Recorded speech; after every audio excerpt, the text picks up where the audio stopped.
So it's International Women's Day, and so we have gathered the youngest priest in our cathedral, and the one who has served for the longest, and also me, who's somewhere in the middle.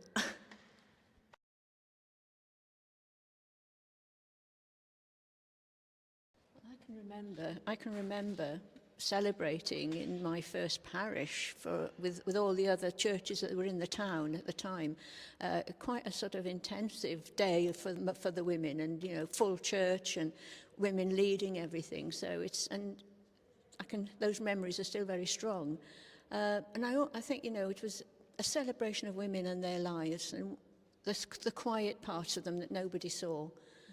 And women from all over the world, and each year there was a particular theme that we would concentrate on. It was wonderful, and there was always food after, so that was good.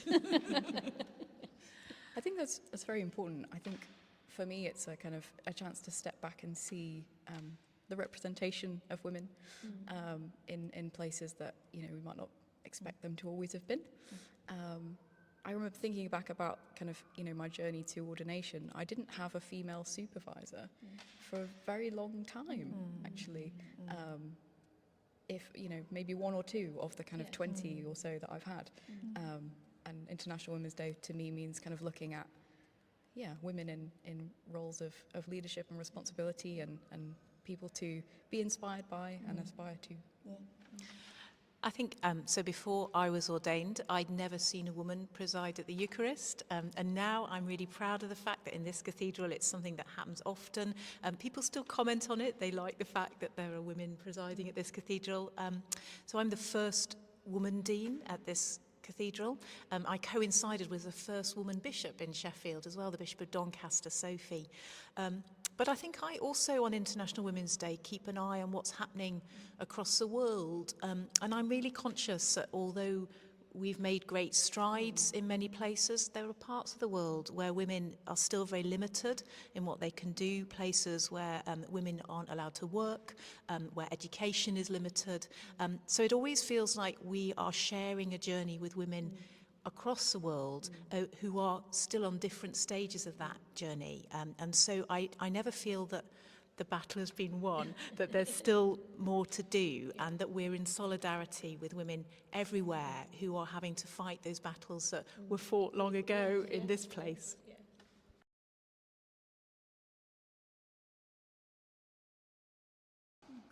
I think it was a challenge. It was a challenge, and it has always been a challenge at different places and different times. But I always felt that it was me. It was me. Finally, it was me. And all the things that I had learned and all the different ways of working came to fruit in those places where I worked.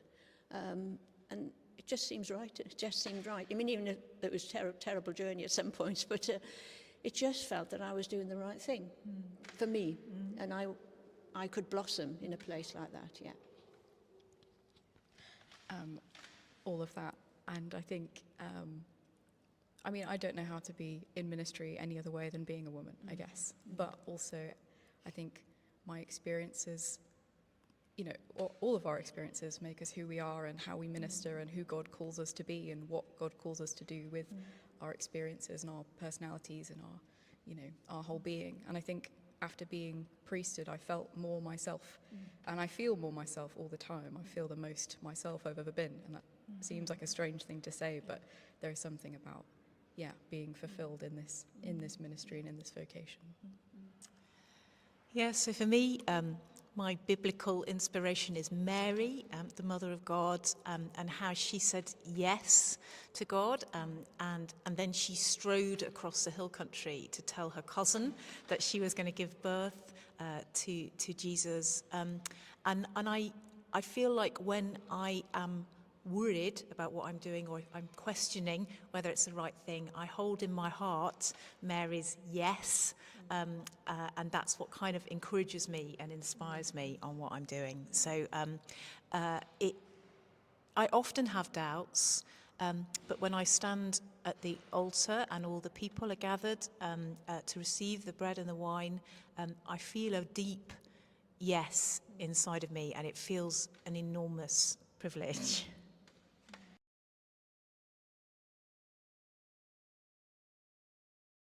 I mean, I'm very inspired by Mary Magdalene on that resurrection day. I mean, that for me said, you know, Jesus could have chosen anybody. He could have chosen any of his men followers, and he chose that woman to go and take the message that he was risen. And that's always been the most exciting memory for me of this woman who just, yeah, in a way said, yeah, okay. And Jesus said, well, yeah, I'm going to tell you.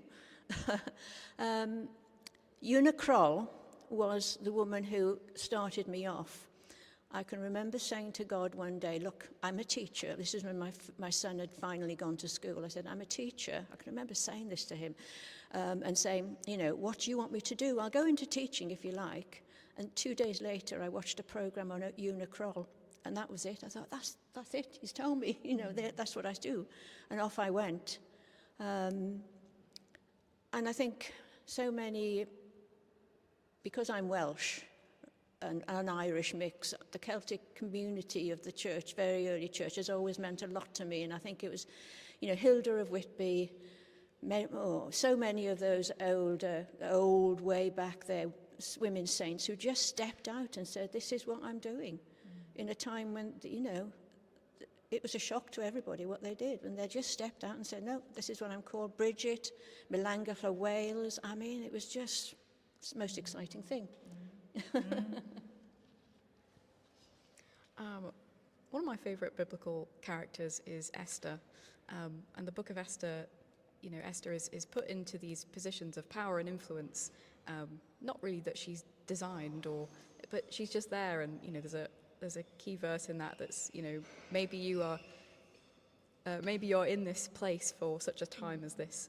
And I think I've often found myself in different rooms and different spaces that have been very surprising to me, but you know, maybe I'm there for such a time as this. Like maybe I had to meet that particular person, or see that particular thing, or experience that thing. And I think God works in that kind of that way where, yeah, He gives us experiences, and we see Him at work in the ordinary, everyday things. And that, yeah. So that's my inspiration. As well as Mary, the Mother of God, I'm quite inspired by St. Hildegard, who lived in the 12th century. She was a nun. Her family offered her, when she was a very small child, to go into the convent. And she lived this extraordinary life in a time when women were not really listened to and not really taken seriously. And she quietly, well, I imagine fairly forcefully as well, developed a ministry which involved composing music, as well as writing some extraordinary things about faith. And she has more recently, very recently, been declared a doctor of the church by the Pope, which would have just been unheard of in her day. But I am intrigued and amazed by women whose legacies have lived on long beyond their lives, despite all the messaging at that time to say that women could not have a voice in those places. And she really does have a voice, which is heard repeatedly in our churches today. So yeah, Hildegard's a bit of an inspiration for me. There is one other, yeah. There's one other woman. I was thinking on the bus this morning coming in, I remembered when I was working for the Diocese Board of Education, we had a small group who went to Namibia. It was one of our dioceses that were linked to us. And we went up through the bush, etc. And we came to a place where there was a tiny school and quite an elderly teacher, a woman teacher. And the person who was taking us said, this woman, he said, was imprisoned by the South African government when they had taken over Namibia because she taught her pupils English, because she felt that that would give them a better future. And she was imprisoned for it. And this elderly woman, I was just couldn't believe it, you know. And she was wonderful, she was. Lovely. And she came and gave me a big kiss to see a woman, and I was a deacon at the time, to just meet that. But I think Namibia, if I remember rightly, priested before we did. So yeah, but this woman, to see what she had done for her children and to be imprisoned just for teaching English, you know, courage.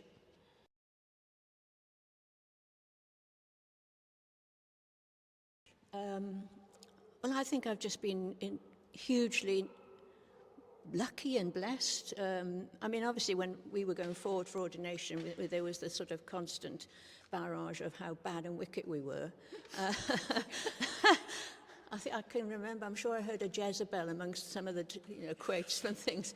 And I think the shock for us as women were the number of women who are very much against us. And I've never been able to work out the reason for that. But I was lucky in Manchester Diocese, we had the women who were going forward for it had a huge support. And on the day that we were ordained, we got picketed in a few places. But I mean, God just kept answering prayers. I can remember, at 86, I finished my training. And by that time, I was a single mother with 2 children. And a house I had to sell, no job, nothing. And we were sitting around, I can remember in our last week of training, and we were being asked, what are you going to do? And people were saying, oh, I'm going into the curate in my church, I think. And I said, well, I'm an ex-teacher. I said, I'd love to be a chaplain. I said, but not in a private school, in the state system. And somebody said, there's no such thing. 2 weeks later, in the Church Times, there was the job in Manchester, the inner city. They had put together an inner city school after having bought a Roman Catholic secondary school in Hume and Moss Side. After Faith in the City, they had decided they were going to do this. And the head teacher said, I want a chaplain. And so I applied and I got the job. And I thought, don't ask God for things sometimes, because you get answers that are surprising. And I mean, it was just it's been a wonderful journey, and I have been so accepted in different places. Even in the first parish I went to, there was a lady I can remember, and she came up to me after I was appointed, and she said, I can't take communion off you. And I said, that's okay, come and have a blessing at least. And about 2 years later, I celebrated communion, walked up to the rail, and there she was, kneeling to have communion. And when I moved on, I had a card from her saying, I am so sorry that I made that judgment in the beginning. And I mean, they're just moments where you think, goodness me, I don't deserve this. Yeah, wonderful moments. That clearly still really moves you now. It does, Yeah. Yes. Yeah. That she had the grace to say. And I never said anything to her when she received it, and I never went up to her afterwards. She never came up to me, and then from then on she received communion. But it was the grace of that final card that said, Anne, I'm so sorry. I wish I hadn't done it. Yeah, and it was very moving. I think what surprised me was I thought that I would encounter more opposition than I did, and actually it pleased me no end when I started that for many people it was just ordinary, and the parishes I served in, it felt like I wasn't an oddity as I thought I might be, and that was really good. The other thing, and this is slightly light-hearted, but people think you're younger than you are. And people still come up to me and say, you're very young to be a vicar. And I'm not saying how old I am, but that pleases me a great deal. Well, on the age thing, people start a conversation with Abby and continue it with me. And that's happened all the time I've been here. Which, I take as a compliment. So. Me too. But the thing that I thought my age would be a bigger deal than it is, because I am quite young, and not that you're not. You really are young. I am quite young to be a priest. Yes, I thought that would be a bigger deal for people than it has been, and I don't think anyone in the congregation has commented on it. Sometimes people wander into the building and say, "Oh, you look a bit young to be a priest. How old are you?" And I say, "I'm 26. How old are you?" Because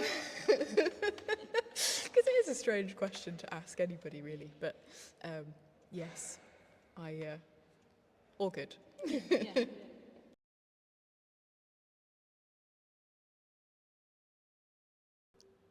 Three of my posts were pioneering posts. The chaplaincy to the school, which I did for 5 years, then I became children and youth advisor for the Diocese of Manchester. It was a complete change to them. And then my first parish, in fact, the headlines in the local paper was, "Divorced woman becomes vicar of this parish." As if that was the most important thing. And I wanted to say, yeah, but I've decided to be celibate, so don't worry about it.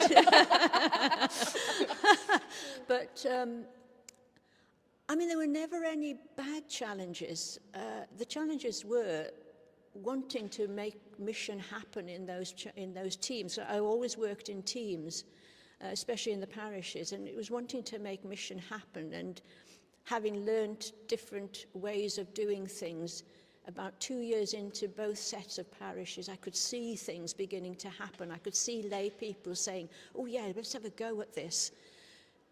In the parish of 8, which I started with, then 10, I can remember buying Edward Bear in a big Edward Bear. It was a bear that size for Edward Bear. Edward Bear meets you. So we'd started Edward Bear. This gigantic bear came with me everywhere in the car for children's work. And then lay people said, "Can we do that in our church?" And just seeing people realising that they were gifted. Just because I wore a collar didn't mean that I was the one that could do stuff, that they were gifted. And we started so many things. We started a cafe in one of the churches, still running 20 years down the line. So much of what we started, and I'm saying we deliberately because it wasn't me, it was me saying to people, "Do you fancy doing this?" And they were saying, "Yeah, let's have a go." Having ideas themselves, you know. And I mean, the parishes of 8 and 10, these were completely rural parishes, all sorts of shapes and sizes, and to see things happen was the most exciting thing. And it was people who did it, not me. It was having that view of we were a team. These churches and the clergy and the readers, we were all part of the same thing. That was the most exciting thing. And I feel like a lot of our role is to be a catalyst for that kind of thing. Like our job is to, I suppose, stand at the front, but also enable people to see what is possible and spark, you know, ideas in them. I think if there's a challenge for me, it's recognising that even all the years that women have been ordained in the Church of England, it's still questioned by some and it's still an issue. And I sometimes feel sad that my gender is something that causes a barrier for some. And I find that painful, and I would love that not to be the case. But where I get encouragement, I guess, is sometimes people from other denominations coming into the cathedral and being surprised at seeing a woman at the altar and rejoicing in it. So sometimes conversations at the end of the service, I remember with one young man who was Roman Catholic, come from France, and he said, "I never thought I would see a woman wearing a chasuble at the altar." He said, "It's wonderful." And he was so enthusiastic, and it really, really was the most amazing moment.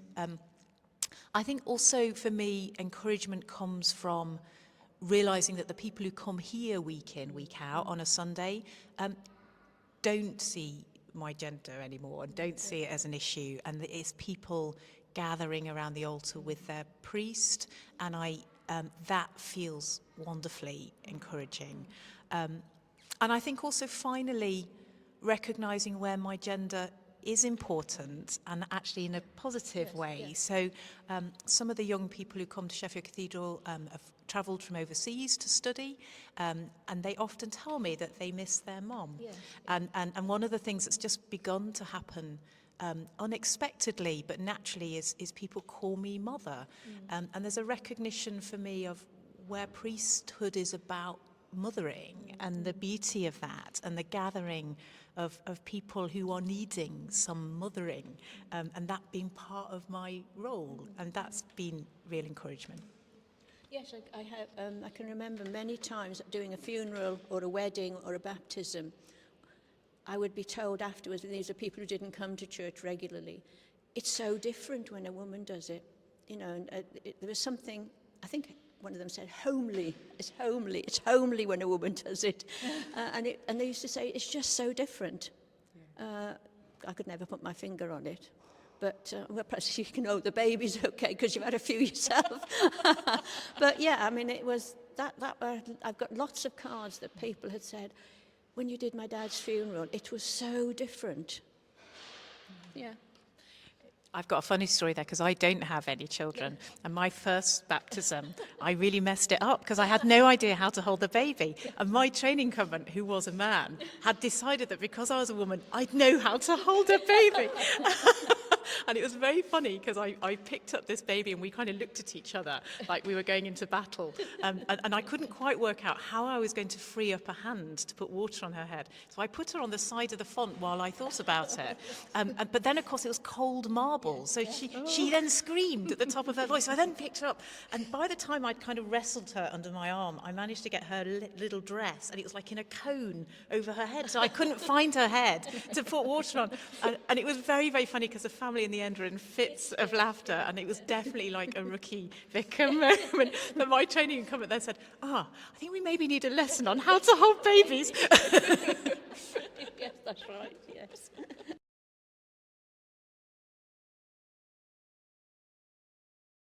So how have you experienced Give to Gain in your vocation and ministry? I think, it's when there was new clergy around, young women, encouraging them that they were okay, that, this was okay and they could go forward. I think I noted when I'm here on duty, when a woman comes in perhaps struggling with something, I feel part of me is part of her. That this struggle that I've had as a woman priest is actually not so much about being a priest, it's actually about being a woman as well. And to be able to sort of sit with somebody and tell them that they're okay, this is hard and what you're going through is tough, but you will get there in the end. And I'm very fond of poetry, and I can't remember, I think I wrote it down. Mary, an American, and on one, yes, Mary Oliver, and on one of her poems, the last two sentences say, "Tell me, what is it you plan to do with your one wild and precious life?"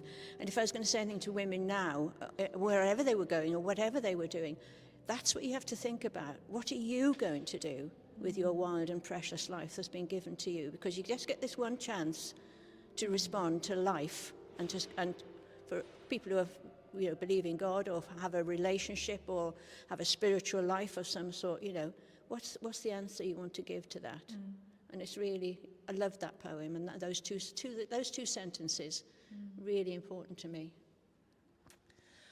I think I was inspired by another woman, Bishop Alison White, who was the Bishop of Hull. So I think she was the second ever woman bishop in this country.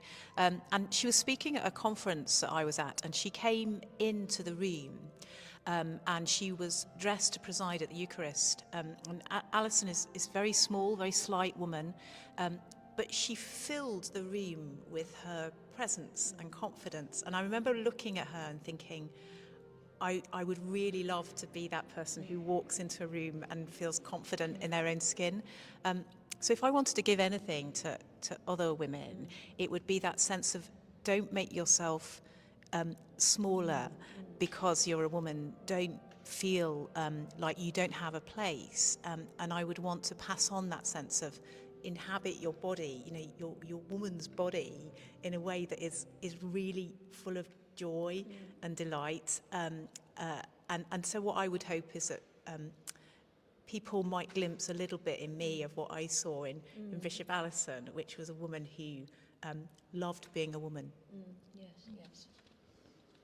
I think for me, the idea of giving to gain is all about community and how, the Christian life is lived in community, the community of a parish or a family or the whole worldwide family of Christians, and we give to each other of ourselves for the glory of God and for the for the gain of the kingdom. And I think just that kind of all-in commitment and living of the Christian life, and as we were talking about before, kind of using our gifts and it being about everybody participating and everybody with their own unique experiences and roles and gifts contributing, and that in giving of ourselves to a community, we all gain.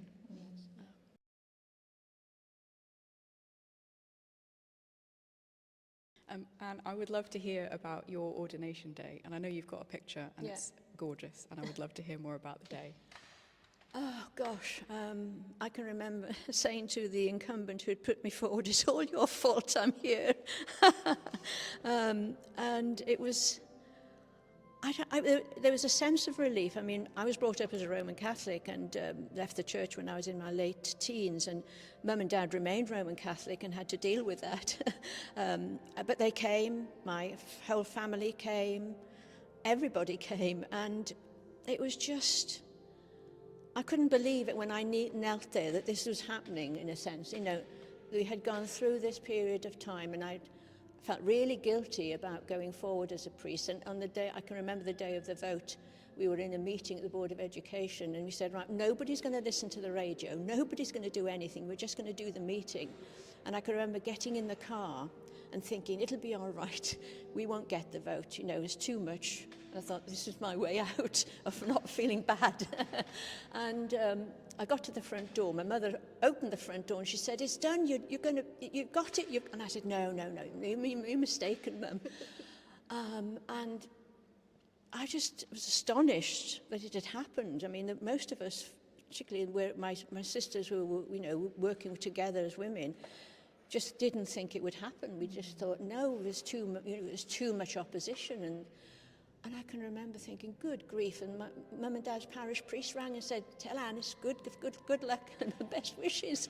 And then on that day, I knelt, and well, you've seen the picture, quite a surrounding people laying your hands on, and it just felt this pressure and yet a lightness that this was it.